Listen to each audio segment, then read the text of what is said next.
Student, welcome to Wisdom Academy online lecture series. जैसा कि आप सब जानते हैं कि हम अपने साइंस 1 के तीसरे chapter chemical reaction and equation की शुरुआत कर चुके हैं और आज के इस लेक्चर में हम इसी चैप्टर को आगे बढ़ाएंगे। लेकिन स्टूडेंट, हर बार की तरह इस बार भी आगे बढ़ने से पहले मैं आपको प्रीवियस लेक्चर के बारे में बता दूं कि हमने क्या पढ़ा था। तो स्टूडेंट, कल के लेक्चर में हमने अपने थर्ड चैप्टर को स्टार्ट किया था और 3 टॉपिक कवर किए थे। सबसे पहला टॉपिक केमिकल रिएक्शन के बारे में था। उसके बाद हमने केमिकल रिएक्शन को केमिकल इक्वेशन में किन रूल्स को यूज़ करके लिखा जाता है उसके बारे में सेकेंड टॉपिक में पढ़ा था। और तीसरा और इम्पॉर्टेंट टॉपिक हमने केमिकल इक्वेशन को बैलेंस करने का तरीका सीखा था। आज के इस लेक्चर में हम अपने उसी चैप्टर को आगे बढ़ाते हुए आगे के टॉपिक के बारे में स्टडी करेंगे। तो आइए स्टूडेंट, आगे बढ़ते हैं और देखते हैं कि हमारे इस चैप्टर में और क्या चीज़ें बची हुई हैं। तो स्टूडेंट, आप लोग स्क्रीन पे अपने चैप्टर का चौथा टॉपिक देख रहे हैं, types of chemical reaction. Actual में आप लोग जो स्क्रीन पे देख रहे हैं वो आपकी टेक्स्ट बुक है और उसके पेज नंबर 35 पे हम टाइप्स ऑफ केमिकल रिएक्शन के टॉपिक को ऑब्जर्व कर रहे हैं। अब इस टॉपिक में जैसा कि आप नाम से देख रहे हैं टाइप्स ऑफ केमिकल रिएक्शन, तो मैं आपको बता दूं कि हम इस टॉपिक में 4 टाइप्स के केमिकल रिएक्शन पढ़ेंगे। कितने टाइप के? 4 टाइप के। There are 4 types of chemical reaction. अब इनके नाम मैं पहले यहाँ डिस्कस कर दूँ, फिर उसके बाद हम उनके बारे में डिटेल से स्टडी करेंगे। 4 टाइप्स के केमिकल रिएक्शन में जो सबसे पहला टाइप्स ऑफ केमिकल रिएक्शन है वो है कॉम्बिनेशन रिएक्शन। ध्यान से सुनिएगा चारों नाम। कॉम्बिनेशन रिएक्शन, दूसरा नाम डीकॉम्पोजिशन रिएक्शन, तीसरा नाम डिस्प्लेसमेंट रिएक्शन और चौथा नाम डबल डिस्प्लेसमेंट रिएक्शन। मैं फिर एक बार रिपीट कर दूँ। Combination reaction, decomposition reaction, displacement reaction और चौथा नाम डबल डिस्प्लेसमेंट रिएक्शन। आइए इनके बारे में एक एक करके पढ़ना स्टार्ट करते हैं। स्टूडेंट, इस वक्त आपकी स्क्रीन पे जो पेज नज़र आ रहा है उसमें आपको 3 केमिकल इक्वेशन ऑब्जर्व हो रहे होंगे। एक्चुअल में कॉम्बिनेशन रिएक्शन की 3 एग्जाम्पल हैं। मैं आपको इन 3 एग्जाम्पल शुरू करने से पहले कॉम्बिनेशन के बारे में ये बता दूँ कि जैसा कि ये नाम से एक्सप्रेस हो रहा है, कॉम्बिनेशन का मतलब कंबाइन होना। मतलब इस रिएक्शन में हम ये ऑब्जर्व करेंगे कि जब किसी केमिकल रिएक्शन के अंदर 2 या उससे ज़्यादा रिएक्टेंट आपस में केमिकली इन्वॉल्व हो करके सिर्फ एक प्रोडक्ट को तैयार करेंगे, ऐसे रिएक्शन को हम कॉम्बिनेशन रिएक्शन का नाम देते हैं। बहुत ही सिंपल है और उसके लिए आप एग्जाम्पल यहाँ स्क्रीन पे देख सकते हैं। पहला एग्जाम्पल आपके सामने आपकी स्क्रीन पे सबसे पहली इक्वेशन का है, जिसमें आप देख रहे होंगे कि हमने अमोनिया गैस को हाइड्रोक्लोरिक एसिड की गैस के साथ केमिकली इन्वॉल्व कराया है और वहाँ पर आपको प्रोडक्ट साइड पे अमोनियम क्लोराइड का सॉल्ट जो कि सॉलिड फॉर्म में है वो आपको एक ही प्रोडक्ट दिख रहा होगा। तो इक्वेशन नंबर 12 में आपको ये समझ में आया कि रिएक्टेंट साइड पे, that is left hand side पे हमारे पास 2 रिएक्टेंट थे। जब वो आपस में केमिकली कंबाइन होते हैं तो एक और सिर्फ एक सिंगल प्रोडक्ट बनता है और इसलिए ऐसे एग्जाम्पल को हम कॉम्बिनेशन रिएक्शन का नाम देते हैं। उसी तरीके से स्टूडेंट, आप सेकंड यानी कि इक्वेशन नंबर 13 को भी देख सकते हैं, जो इक्वेशन कल हमने एग्जाम्पल में भी लिया था। ये वही इक्वेशन है मैग्नीशियम का और ये इक्वेशन किस वजह से यहाँ पर आपको दिखाए जा रहे हैं, आप उसके लिए अपनी टेक्स्ट बुक की जो एक्टिविटीज़ की लाइंस हैं उनको रीड कर लेंगे तो आपको और ज़्यादा समझ में आ जाएगा कि ये इक्वेशन कैसे आए हैं। तो आप यहाँ पे इस इक्वेशन को देख रहे हैं तो इसमें आपको ये बताया जा रहा है कि अगर हम मैग्नीशियम के मेटल को बर्न करें, और बर्न करने का मतलब मैंने कल आपको बताया था कि उसको ऑक्सीजन के साथ कंबाइन करना होता है, यहाँ पर भी एक ही प्रोडक्ट बनता है और मैग्नीशियम ऑक्साइड उसे आप देख सकते हैं इक्वेशन नंबर 13 के राइट हैंड साइड पे। तो ये भी कॉम्बिनेशन का एग्जाम्पल हुआ। उसी तरीके से आपके पास एक्टिविटी नंबर 3 का जो इक्वेशन है उसे भी आप अपने स्क्रीन पे देख रहे होंगे। इसमें आप देख रहे हैं कि कैल्शियम ऑक्साइड यानी जिसे हम लाइमस्टोन भी कहते हैं, उसका रिएक्शन पानी के साथ वाटर H2O के साथ किया गया है तो दो रिएक्टेंट लेफ्ट हैंड साइड पे हैं और जब आप उसे प्रोडक्ट साइड पे देखते हैं तो कैल्शियम हाइड्रोक्साइड का एक कंपाउंड आपको ऑब्जर्व होगा। तो इन तीनों एग्जाम्पल्स में आपने ये देखा कि हर रिएक्शन में दो रिएक्टेंट हैं और जब वो प्रोडक्ट फॉर्म करते हैं तो सिंगल प्रोडक्ट फॉर्म होता है, इसलिए ऐसे रिएक्शंस को हम कॉम्बिनेशन रिएक्शन का नाम देते हैं। तो बहुत ही सिंपल था हमारा ये कॉम्बिनेशन रिएक्शन। आइए उसकी डेफिनेशन भी देख लेते हैं। उस डेफिनेशन के लिए मैं आपको आपकी टेक्स्ट बुक के पेज नंबर 36 पे ले जाऊंगा और वहाँ पर आप डार्क ब्लैक कलर में जो लाइन अवेलेबल है वो आपकी कॉम्बिनेशन रिएक्शन की डेफिनेशन है, आप उसे देख सकते हैं। When two or more reactants combine in a reaction to form a single product is called a combination reaction। एक बार फिर आप लोग इसे सुन लीजिए गौर से। When two or more reactants combine in a reaction to form a single product is called a combination reaction। मैं इसे हिंदी में थोड़ा ट्रांसलेट कर दूं कि जब दो या उससे ज़्यादा रिएक्टेंट एक दूसरे से कंबाइन होते हैं, केमिकली कंबाइन होते हैं और एक और सिर्फ एक प्रोडक्ट बनाते हैं, ऐसे रिएक्शन को हम कॉम्बिनेशन रिएक्शन कहते हैं। तो ये था हमारा पहले टाइप का रिएक्शन। अब स्टूडेंट हम बढ़ते हैं अपनी दूसरे टाइप के रिएक्शन पे और इस वक्त उसे आप अपनी स्क्रीन पे देख रहे होंगे, डीकॉम्पोजिशन रिएक्शन। तो स्टूडेंट जैसे कि नाम से एक्सप्रेस हो रहा है डीकॉम्पोजिशन रिएक्शन, डीकॉम्पोजिशन का मतलब ये कि ब्रेक होना, अलग अलग होना, स्प्लिट होना। यानी मैं इसे ये कह सकता हूँ कि डीकॉम्पोजिशन रिएक्शन हमारे कॉम्बिनेशन रिएक्शन का अपोजिट है। कॉम्बिनेशन रिएक्शन में दो या उससे ज़्यादा रिएक्टेंट मिल करके एक प्रोडक्ट बनाते थे। डीकॉम्पोजिशन रिएक्शन में एक रिएक्टेंट से दो या उससे ज़्यादा प्रोडक्ट बनेंगे। मतलब ये कि स्टूडेंट डीकॉम्पोजिशन रिएक्शन में रिएक्टेंट साइड पे सिंगल रिएक्टेंट होगा और जब हम प्रोडक्ट साइड पे देखेंगे तो दो प्रोडक्ट हो सकते हैं या उससे ज़्यादा भी प्रोडक्ट हो सकते हैं। तो ये हमारा डीकॉम्पोजिशन रिएक्शन। आइए उसके लिए कुछ एग्जांपल देखते हैं। स्क्रीन पे इस वक्त आप जो एग्जांपल देख रहे हैं वो है शुगर का और उसकी एक्टिविटी भी वहाँ पर टेक्स्ट बुक में अवेलेबल है। आप देख सकते हैं इक्वेशन नंबर 15 को। शुगर को जब हम गैस पे हीट करें और अगर हीट थोड़ी ज़्यादा हो जाए तो शुगर ब्लैक कलर के कार्बन में कन्वर्ट हो जाता है, मतलब शुगर जल जाती है और आपके बर्तन में, यूटेंसिल्स में बॉटम पे जो ब्लैक कलर की चीज़ ऑब्जर्व होती है वो कार्बन होता है और शुगर का जो अमाउंट ऑफ वाटर होता है वो हीट की वजह से इवोपरेट हो जाता है। तो इस रिएक्शन में आपने देखा कि left hand side reactant side पे एक ही रिएक्टेंट है शुगर और जब हमको प्रोडक्ट मिले तो दो प्रोडक्ट, कार्बन और अमाउंट ऑफ वाटर। तो ये एक डीकॉम्पोजिशन रिएक्शन का एग्जाम्पल है। आइए स्टूडेंट कुछ और एग्जाम्पल देखते हैं डीकॉम्पोजिशन रिएक्शन के। इस वक्त आप स्क्रीन पे इक्वेशन नंबर 16 और 17 को ऑब्जर्व कर रहे हैं। ये हमारे डीकॉम्पोजिशन रिएक्शन के ही एग्जाम्पल हैं। इक्वेशन नंबर 16 में आप रिएक्टेंट साइड पे कैल्शियम कार्बोनेट को सॉलिड फॉर्म में ऑब्जर्व कर रहे हैं और अगर हम उसे हीट करें यानी गर्म करें तो वो बिकॉज ऑफ हीट वो कैल्शियम ऑक्साइड और कार्बन डाइऑक्साइड गैस के दो प्रोडक्ट फॉर्म करेगा। तो आपने यहाँ पर भी ऑब्जर्व किया कि रिएक्टेंट साइड पे एक ही रिएक्टेंट है और प्रोडक्ट साइड पे दो प्रोडक्ट बने, इसलिए ये डीकॉम्पोजिशन रिएक्शन का एग्जाम्पल हुआ। उसी तरीके से आप इक्वेशन नंबर 17 को भी ऑब्जर्व कर सकते हैं। इक्वेशन नंबर 17 पे हमारे पास जो रिएक्टेंट है उसे हम हाइड्रोजन परऑक्साइड के नाम से जानते हैं, जिसका केमिकल फॉर्मूला आपके लिए H2O2 के फॉर्म में दिख रहा होगा। जब हम उसे हीट देंगे तो वो दो प्रोडक्ट यानी कि H2O वाटर और ऑक्सीजन गैस में कन्वर्ट हो जाएगा। इसलिए equation number 16 and 17 both are decomposition reaction.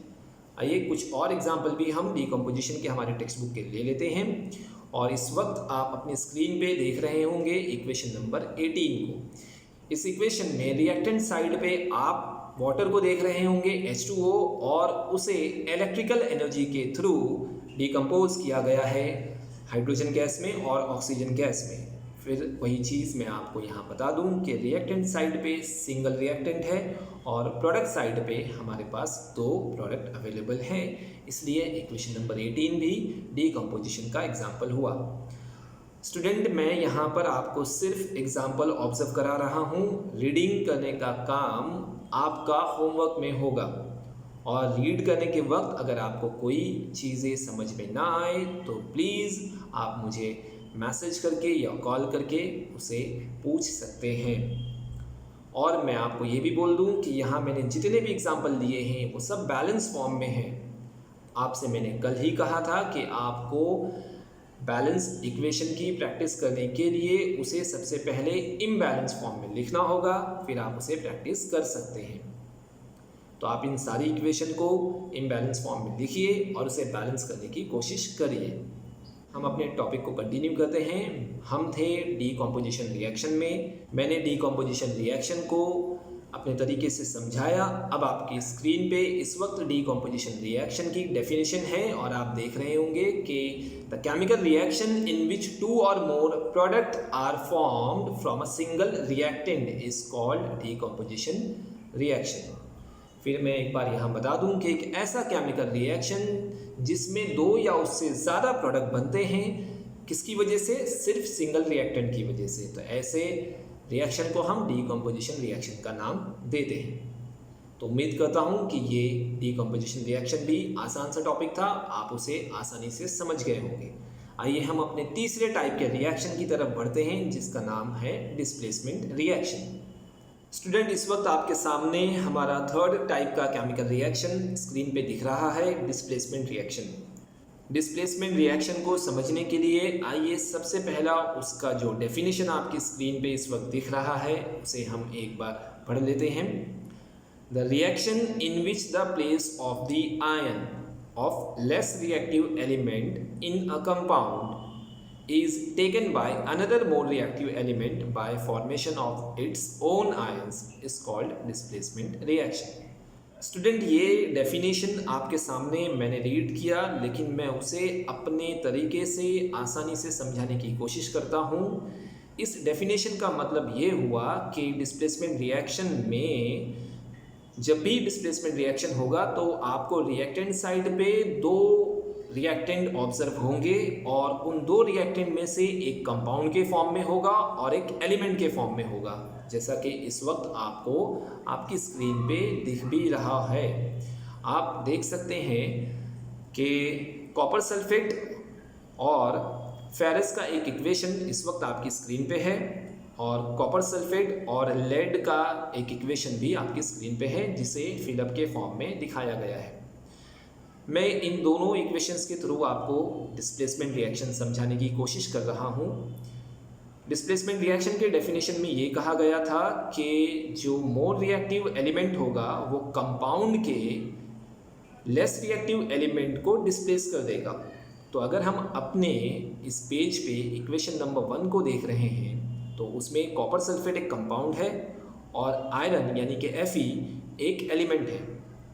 तो ये आयरन का जो एलिमेंट है वो कॉपर सल्फेट के कंपाउंड में से कॉपर के कंपैरिजन में ज़्यादा रिएक्टिव एलिमेंट है और आयरन अपना आयन बना करके कॉपर सल्फेट के कंपाउंड में से कॉपर के आयन को डिस्प्लेसमेंट कर देगा, यानी कि उसको अपनी जगह से डिस्प्लेस कर देगा। तो हम ये कह सकते हैं कि आयरन का जो आयन होगा वो कॉपर सल्फेट में जा कर के कॉपर को हटा करके उसकी जगह पर बैठ जाएगा। तो इस तरीके से 2 नए प्रोडक्ट बनेंगे और हम उसे स्क्रीन पे फिलअप के फॉर्म में देख रहे हैं। जो आप फेरस सल्फेट के नाम से एक नया प्रोडक्ट बनेगा और कॉपर जो पहले कंपाउंड के फॉर्म में था वो अब सेपरेट हो जाएगा। इसी तरीके से स्टूडेंट इक्वेशन नंबर 2 में भी आप देख रहे हैं कि लेड यानी कि Pb सिंबल जो है उसे हम लेड के नाम से जानते हैं। ये एक ऐसा एलिमेंट है जो कॉपर के कंपैरिजन में मोर रिएक्टिव है। तो जब कॉपर सल्फेट और लेड में केमिकल रिएक्शन होगा तो लेड मोर रिएक्टिव होने की वजह से कॉपर को उसके कंपाउंड से डिस्प्लेस करेगा और जो नया कंपाउंड बनेगा वो लेड सल्फेट के नाम से बनेगा और कॉपर सेपरेट हो जाएगा। तो एक बार फिर हम उसकी डेफिनेशन पर आते हैं और देखते हैं कि उसकी डेफिनेशन का मतलब क्या हुआ था। The reaction in which the place of the ion of less reactive element in a compound is taken by another more reactive element by formation of its own ion.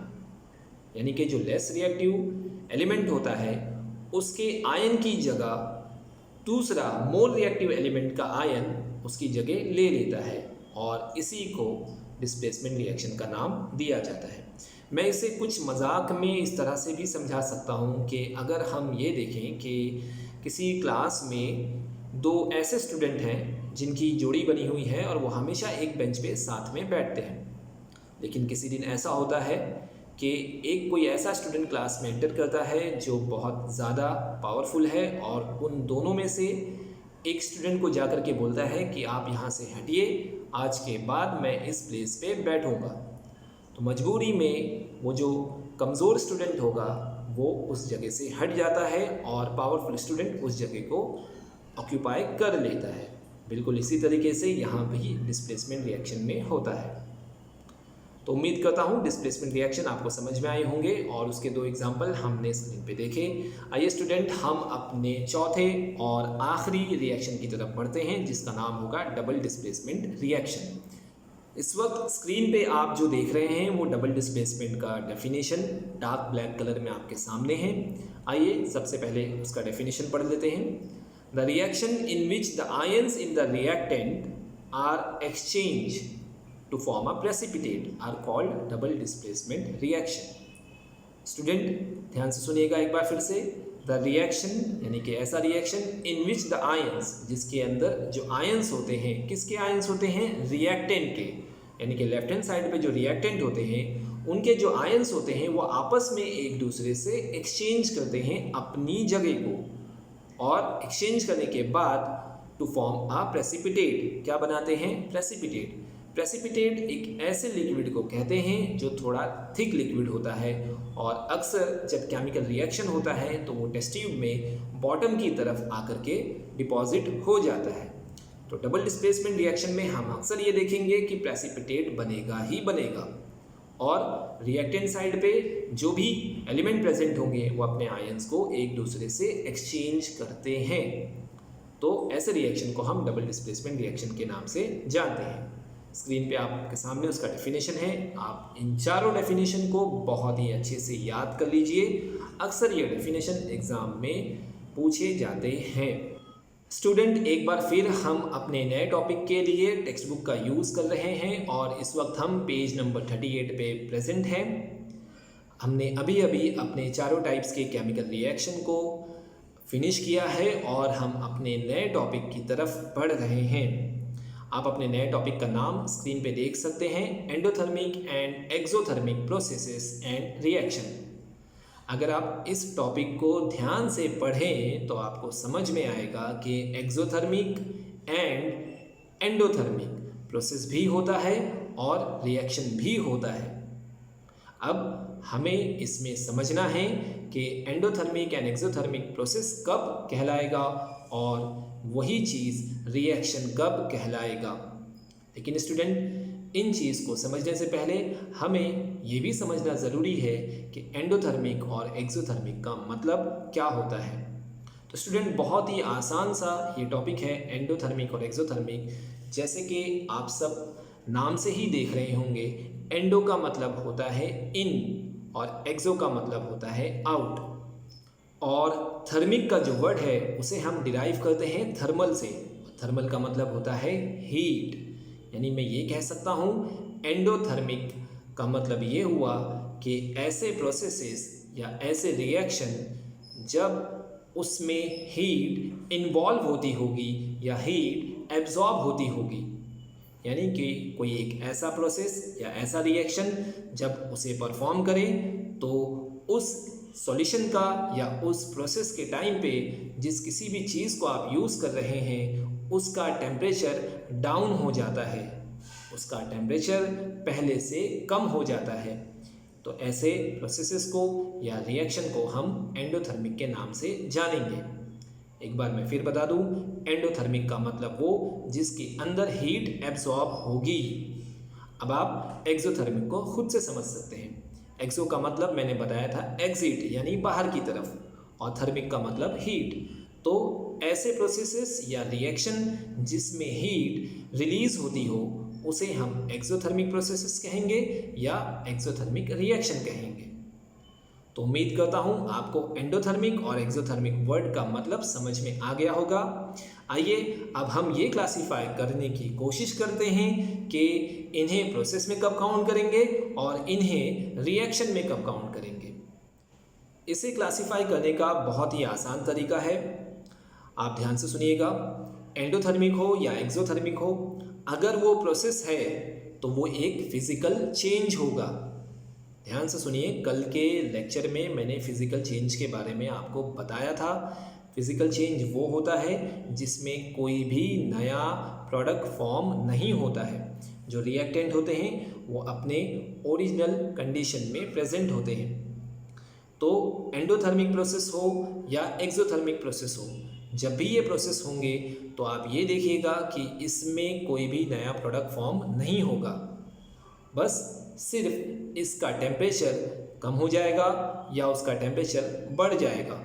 इसका मतलब अगर वो फिज़िकल चेंज है तो हम इन दोनों को endothermic और एक्सोथर्मिक प्रोसेस में काउंट करेंगे, अगर वो फिज़िकल चेंज है तो। और अगर एंडोथर्मिक और एक्सोथर्मिक होते वक्त कोई नया प्रोडक्ट भी हमें बनता हुआ दिखाई देगा तो आप उसे रिएक्शन में काउंट करेंगे। कहने का मतलब उसे एंडोथर्मिक रिएक्शन कहेंगे और एक्सोथर्मिक रिएक्शन कहेंगे। तो स्टूडेंट, उम्मीद करता हूँ कि आपको प्रोसेस कब काउंट करना है और रिएक्शन कब काउंट करना है वो समझ में आ गया होगा। मैं एक बार फिर शॉर्ट में उसे यहाँ बता दूँ, अगर वो फिजिकल चेंज था तो उसे हम प्रोसेस में काउंट करेंगे और अगर वो केमिकल रिएक्शन के फॉर्म में होगा तो उसे हम रिएक्शन के फॉर्म में काउंट करेंगे।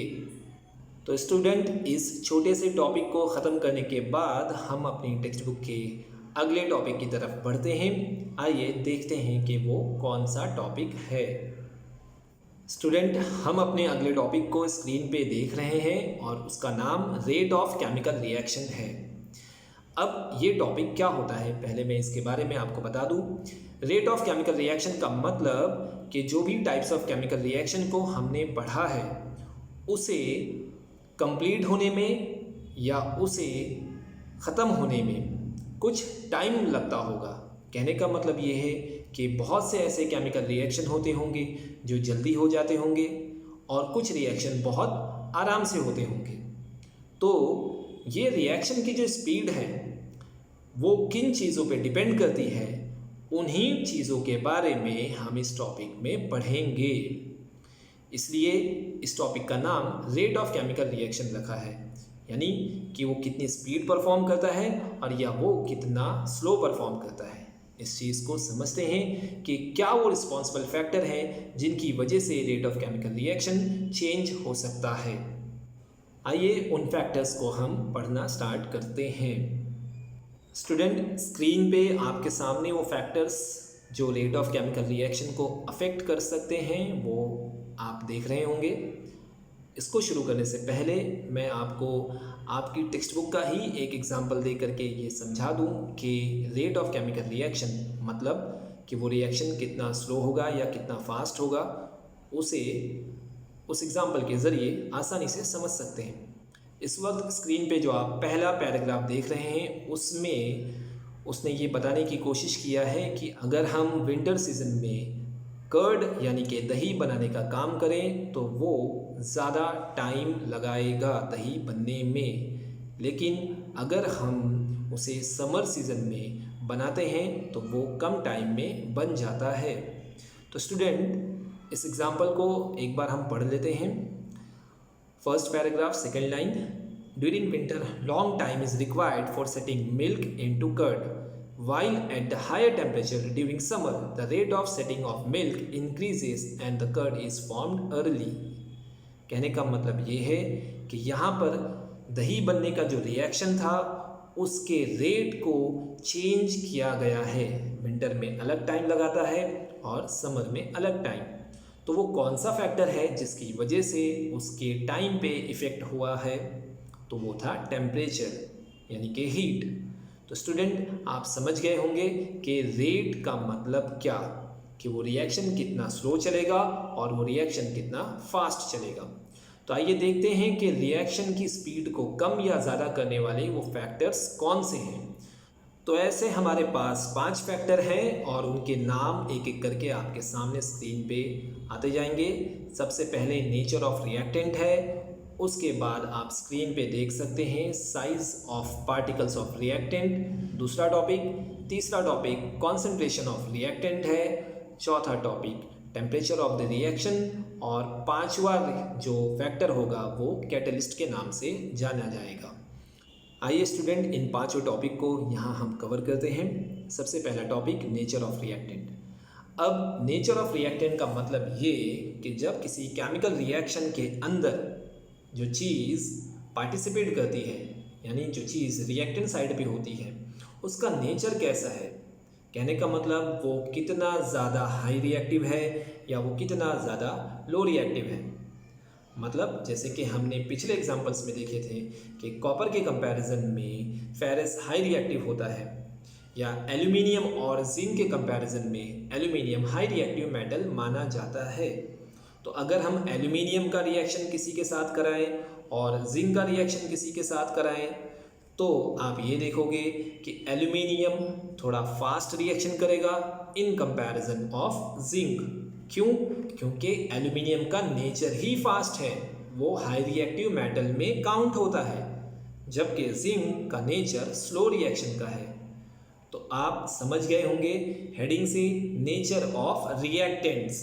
जो रिएक्टेंट होते हैं उनका नेचर कैसा है, वो स्लो है या वो फास्ट है।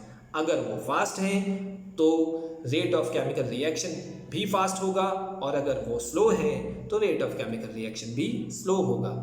तो उम्मीद करता हूँ शॉर्ट में आपको ये टॉपिक समझ में आ गया होगा। हम अपने second topic size of particles of reactant की तरफ बढ़ते हैं। इस टॉपिक को समझने के लिए मैं आपको एक एग्जांपल देता हूँ आपके घर का। हम 2 ग्लास लेते हैं और उसमें पानी में नमक डालते हैं। एक ग्लास में हम पाउडर फॉर्म में नमक को डालते हैं और दूसरे ग्लास में हम क्रिस्टल फॉर्म में नमक को डालते हैं। क्रिस्टल सॉल्ट का मतलब मैं यहाँ आपको बता दूँ कि ये वो नमक होता है जो पाउडर फॉर्म में नहीं होता, बल्कि वो स्टोन के जैसे वाइटिश कलर में दुकानों पे अवेलेबल होता है। अब आप इन दोनों सॉल्ट को पानी में डिज़ोल्व करने की कोशिश करेंगे तो आप देखेंगे कि जो पाउडर फॉर्म में था वो आसानी से डिज़ोल्व हो जाता है, और जो क्रिस्टल फॉर्म में सॉल्ट आपने पानी में इनपुट किया था उसको डिज़ोल्व करने में आपको टाइम लगा। तो यहाँ पे रेट ऑफ रिएक्शन किस फैक्टर पे डिपेंड हुआ? साइज पे। जिस ग्लास के अंदर पाउडर फॉर्म में सॉल्ट था वो आसानी से डिज़ोल्व हो गया, कम टाइम में उसका रिएक्शन हो गया, और जिस ग्लास के अंदर सॉल्ट क्रिस्टल फॉर्म में था उसको वक्त लगा, टाइम लगा, बिकॉज उसका जो साइज़ था वो काफ़ी बड़ा होगा। तो यहाँ पे आपको इस एग्जांपल के through size of the particle समझ में आ गया होगा कि किस तरह से वो रेट ऑफ केमिकल रिएक्शन को अफेक्ट कर सकता है। कहने का मतलब जितना छोटा साइज़ में होगा वो उतनी जल्दी रिएक्ट करेगा, और जितनी साइज़ बड़ी होगी उसको ज़्यादा टाइम लगेगा और रिएक्शन को भी ज़्यादा टाइम लगेगा। आइए हम अपने तीसरे टॉपिक की तरफ बढ़ते हैं। तीसरा टॉपिक स्टूडेंट आपके सामने concentration of the reactant. Concentration का मतलब प्योर फॉर्म, ओरिजिनल फॉर्म। यानी मैं ये कहना चाहता हूँ कि जब किसी केमिकल रिएक्शन में जो रिएक्टेंट होते हैं वो अगर कॉन्सेंट्रेटेड फॉर्म में हो, अपने प्योर फॉर्म में हो, ओरिजिनल फॉर्म में हो, तो उसकी वजह से केमिकल रिएक्शन फास्ट हो जाती है। अगर हम रिएक्टेंट ऐसे यूज़ करें जो डाइल्यूटेड फॉर्म में हो, मतलब जिसमें पानी मिला हुआ हो या वो डुप्लीकेट फॉर्म में हो, तो उसको परफॉर्म करने में ज़्यादा टाइम लगेगा। ऐसे बहुत से एग्जाम्पल हम अपने घर में देख सकते हैं। तो ये तीसरा फैक्टर कॉन्सेंट्रेशन ऑफ रिएक्टेंट। अगर रिएक्टेंट ओरिजिनल है, प्योर फॉर्म में है, कॉन्सेंट्रेटेड फॉर्म में है, तो जिसकी वजह से हमारा रेट ऑफ रिएक्शन बढ़ जाता है, और अगर वो डाइल्यूटेड फॉर्म में है तो उसकी वजह से हमारा रेट ऑफ रिएक्शन डिक्रीज हो जाता है। अब हम स्टूडेंट अपने चौथे टॉपिक की तरफ बढ़ते हैं जिसका नाम टेम्परेचर ऑफ द रिएक्शन है। अब आप समझ ही गए होंगे कि रिएक्शन को परफॉर्म करने के लिए टेम्परेचर बहुत ज़रूरी होता है। जैसे कि अगर हम मैग्नीशियम का एग्जांपल कल भी लिए थे और आज भी लिए हैं, अगर हम मैग्नीशियम को खुद से जलने के लिए, मैग्नीशियम के रिबन को खुद से जलने के लिए धूप में रख दे, सनलाइट में रख दे और ये सोचे कि वो ऑटोमेटिकली मैग्नीशियम ऑक्साइड फॉर्म करेगा, तो उसे बहुत ही ज़्यादा टाइम लगेगा। लेकिन अगर हम उसी मैग्नीशियम के मेटल को बर्नर के थ्रू हीट प्रोवाइड करके रिएक्शन कराने की कोशिश करें तो वो कुछ मिनटों में ही रिएक्शन कर लेगा। तो पता ये चला स्टूडेंट कि टेम्परेचर एक मेन फैक्टर है रिएक्शन की रेट को इंक्रीज़ करने के लिए और डिक्रीज़ करने के लिए। हम टेम्परेचर के थ्रू उसकी स्पीड को बढ़ा सकते हैं। आइए स्टूडेंट, हम अपने 5वें और इस लेक्चर के आखिरी टॉपिक की तरफ बढ़ते हैं, जिसे कैटलिस्ट के नाम से यहाँ पे आप देख रहे हैं। अब सबसे पहले मैं आपको कैटलिस्ट बता दूँ कि ये क्या चीज़ होती है। कैटलिस्ट हम उसे कहते हैं जिसको केमिकल रिएक्शन में ऐड करने की वजह से, मिलाने की वजह से केमिकल रिएक्शन की स्पीड बढ़ जाती है, तो उसे हम कैटलिस्ट के नाम से जानेंगे। यहाँ पर उसकी डेफिनेशन भी आप स्क्रीन पे देख सकते हैं। The substance in whose presence the rate of chemical reaction changes without causing any chemical change to it is called a catalyst. यानी कि एक ऐसा सब्सटेंस जिसके प्रेजेंट होने की वजह से rate of chemical reaction change हो जाता है और उसके प्रेजेंट होने की वजह से केमिकल रिएक्शन में कोई चेंज नहीं आता, ऐसे सब्सटेंस को हम कैटलिस्ट के नाम से जानते हैं। आइए इसके एग्जाम्पल को देख लेते हैं। इसके एग्जाम्पल को देखने के लिए हमें स्क्रीन पे दिख रहे पहले पैराग्राफ की तरफ बढ़ना होगा। इस पैराग्राफ में आपको एक कंपाउंड पोटेशियम क्लोरेट का एग्जाम्पल दिया गया है। अगर हम पोटेशियम क्लोरेट को हीट करने के साथ साथ उसमें मैग्नीज डाइऑक्साइड, जिसका फॉर्मूला आप ब्रैकेट में देख सकते हैं MnO2, मैग्नीज डाइऑक्साइड को ऐड कर दें तो वो केमिकल रिएक्शन की स्पीड को बढ़ा देगा और वहाँ पर दो कंपाउंड फॉर्म होते हुए दिखेंगे, पोटेशियम क्लोराइड और ऑक्सीजन गैस रिलीज होगी। तो ऐसे सब्सटेंस को हम कैटलिस्ट के नाम से जानते हैं। कैटलिस्ट की एक कॉमन एग्जांपल मैं अगर आपको दूं तो आप मिल्क के अंदर लेमन जूस ऐड कर देंगे तो वो बहुत जल्द ख़राब हो जाएगा, और अगर हम मिल्क को ऐसे ही रखें ख़राब होने के लिए तो वक्त लगाएगा। तो लेमन जूस मिल्क में ऐड करने की वजह से उसका जो ख़राब होने का रिएक्शन था वो फास्ट हो गया। तो मेरे इस कॉमन एग्जांपल में लेमन जूस यानी कि जो नींबू होता है उसका जूस कैटलिस्ट के तौर पे काम करेगा। तो स्टूडेंट, आई होप कि ये पांचों फैक्टर्स आपको आसानी से समझ में आ गए होंगे। इनको समझना बिल्कुल भी मुश्किल नहीं है। आप टेक्स्ट बुक को एक बार रीड कर लीजिएगा, आपका रिवीजन भी हो जाएगा और दिमाग में ये सारी चीज़ें फ्रेश भी हो जाएंगी। तो स्टूडेंट, आज के इस लेक्चर को मैं यहीं ख़त्म कर रहा हूँ। हम अपने इसी चैप्टर को अपने अगले वीडियो लेक्चर में आगे बढ़ाएंगे। तब तक के लिए अस्सलामु अलैकुम।